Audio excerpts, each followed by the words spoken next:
The people who would have soared to the sixpence century lovingly copying their word by and never realized it.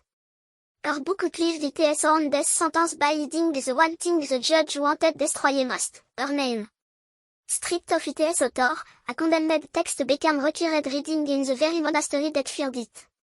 The trick dead said it was stranger than the execution itself. Son nom, Marguerite Porret.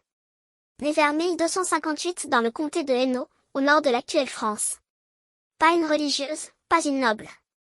Une béguine, une femme libre, ni mariée ni cloîtrée, qui vit de sa foi et de son travail, en marge des règles. Elle sait lire, écrire, raisonner. Et elle a fait une chose qu'une femme de son siècle n'était pas censée faire, écrire un livre de théologie. Ce livre s'appelle « Le miroir des âmes simples et anéanties ». Elle l'écrit dans les années 1290. Et il n'est pas écrit comme un sermon, c'est un dialogue. L'amour parle, la raison répond, l'âme intervient. Tout est au présent, vivant, comme une conversation qui se déroule sous vos yeux. C'est précisément pour ça que, 7 siècles plus tard, on a encore l'impression qu'elle est dans la pièce. Son idée centrale est vertigineuse pour l'époque. Marguerite décrit une âme qui, par amour, se laisse tellement absorber en Dieu qu'elle n'existe plus comme individu. Une âme anéantie, dit-elle, qui n'a plus besoin des intermédiaires, plus besoin de l'Église pour atteindre Dieu directement. Dans un monde où le clergé contrôle le chemin vers le ciel, c'est une bombe. Et elle ne le sait pas encore. Pour comprendre le danger, il faut voir son monde. Au début du XIVe siècle, les béguines fleurissent dans les villes du Nord.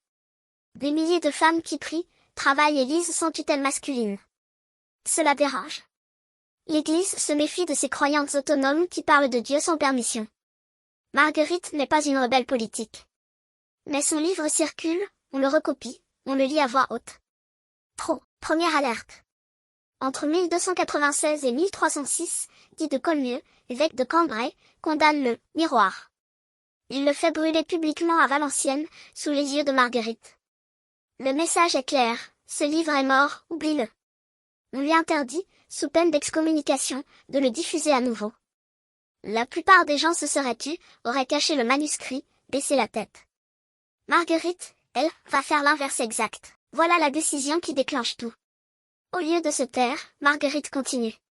Elle fait lire son livre, le transmet à d'autres clercs, cherche même l'approbation de théologiens. Pour elle, ce texte n'est pas une opinion, c'est la vérité, et la vérité ne se brûle pas. Mais cette fois, désobéir à une condamnation d'évêque, ce n'est plus de la théologie. C'est, aux yeux de l'Inquisition, de la rechute. Et c'est pire, vers 1308, elle est arrêtée à Châlons-en-Champagne. On la transfère à Paris, dans les prisons de l'Inquisition. Avec elle tombe un homme, Guillard de Cressonessart, un bégard qui prétend la protéger au nom de Dieu. Deux marginaux face à la plus grande machine judiciaire de l'Occident. Et le calendrier ne pouvait pas être pire pour eux. Car la France de ces années-là a la main qui tremble sur le feu. Nous sommes sous Philippe le Bel. Le même roi qui, à cette époque exacte, écrase l'ordre des Templiers, les fait arrêter, torturer, brûler par dizaines. L'inquisiteur qui s'occupe de Marguerite, Guillaume de Paris, est aussi le confesseur du roi. Autrement dit, la femme et son petit livre tombent au cœur d'une machine bêta lancée à pleine vitesse. Personne, dans ce contexte, n'a le temps de l'écouter vraiment. Et c'est là que Marguerite fait une chose stupéfiante. Devant l'inquisiteur, elle se tait. Elle refuse de prêter serment. Refuse de répondre aux questions. Refuse de reconnaître le tribunal. Pas un mot. Pendant que des accusés s'effondrent et avouent n'importe quoi pour sauver leur vie, elle oppose au pouvoir le silence le plus total. Et ce silence, dans le droit de l'époque, a un nom et un prix terrible. Ce nom, c'est la contumace. Refuser de coopérer, refuser le serment, c'est traité comme un aveu de culpabilité. Marguerite reste excommuniée près d'un an et demi sans jamais demander pardon. 18 mois de prison, de pression, de menaces et pas une syllabe. Les juges la décrivent comme obstinée, rebelle. Mais attendez de voir ce qu'ils vont faire de son livre pour la condamner sans elle. Puisqu'elle ne parle pas, on juge le texte à sa place. L'Inquisition extrait du « Miroir » une quinzaine de propositions et les soumet à une commission de 21 théologiens de l'Université de Paris. Dominicains, franciscains, cisterciens, l'élite intellectuelle de la chrétienté. Le verdict est unanime. Le livre est déclaré hérétique. Une femme silencieuse contre 21 docteurs. Sur le papier, le combat est déjà perdu. Une phrase, surtout, les terrifie. On lui reproche d'avoir écrit que l'âme anéantie, donne congé aux vertus, et n'est plus à leur service. Comprenez, une âme si remplie d'amour divin qu'elle n'a même plus besoin de suivre les règles morales habituelles, parce qu'elle est devenue l'amour même. Pour les juges, c'est la porte ouverte à tous les débordements. Pour Marguerite, c'est le sommet de la foi. Ils ne se comprendront jamais. Le 31 mai 1310, le verdict tombe. Guillaume de Paris déclare Marguerite hérétique, relapse, retombée dans l'erreur après avertissement. C'est la catégorie qui ne pardonne pas. L'Église la relâche, au bras séculier, formule hypocrite qui signifie « à vous de la tuer, nous n'avons pas de sang sur les mains ».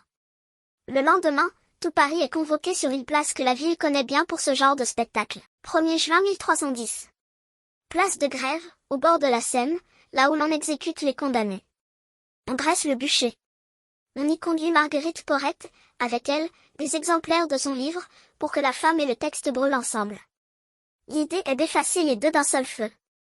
Le nom, l'œuvre, la voix, tout doit disparaître dans la même fumée. C'est le plan. Il va échouer, mais quelque chose d'inattendu se produit dans la foule. Le chroniqueur Guillaume de Nangy, témoin de l'époque, raconte que Marguerite affronte les flammes avec un calme tel que beaucoup de spectateurs se mettent à pleurer. Aucun cri, aucune supplication. Une sérénité qui trouble même ceux venus voir mourir une hérétique. La femme qu'on voulait réduire en cendres laisse, en quelques minutes, une dernière image que personne n'oubliera. Le feu fait son œuvre. Marguerite meurt. Quelques semaines plus tard, Diard de Cressonessart, lui, cède, y avoue, abjure, y échappe au bûcher pour finir emprisonné. Le pouvoir a gagné, en apparence. La Béguine est morte, son complice brisé, son livre en cendres sur la place. Dans les registres, on l'inscrit comme « fausse femme, fausse croyante ».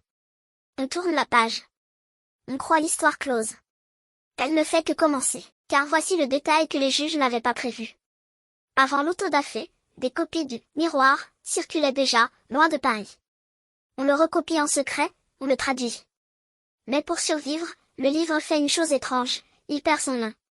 Plus d'auteur, plus de Marguerite. Juste un texte anonyme sur l'amour de Dieu. Et c'est précisément cet anonymat qui va le sauver pendant 600 ans. Le retournement est presque ironique. Débarrassé du nom de l'hérétique, le « Miroir » voyage. On le traduit en latin, en italien, en anglais, en néerlandais.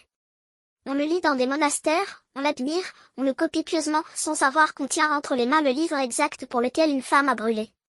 Les héritiers spirituels de ces juges récitent ces phrases en croyant lire un saint inconnu. Puis arrive 1946. Une chercheuse italienne, Romana Garnieri, étudie un manuscrit anonyme conservé au Vatican. En comparant les textes, elle réalise l'impensable, ce « miroir » anonyme, lui est aimé depuis des siècles, est l'œuvre condamnée de Marguerite Porrette. 636 ans après le bûcher, le nom revient se coller sur le livre. La femme qu'on avait effacée d'un feu vient d'être rendue à son texte. Comme hier, voilà ce qu'ils avaient vraiment effacé, non pas un livre, mais une voix qu'aucun feu n'a pu éteindre. Aujourd'hui, le « Miroir » survit en 13 manuscrits, traduits, étudiés, réédités partout. Ouvrez-le, et Marguerite vous parle encore au présent, comme si 7 siècles n'avaient pas passé. Si cette femme vous a marqué, dites-le en commentaire, partagez son histoire, abonnez-vous, sa voix ne mérite pas de brûler une seconde fois. J'espère que tu en retires quelque chose. Abonne-toi pour plus de contenu dans cette veine, et on se voit dans la prochaine vidéo.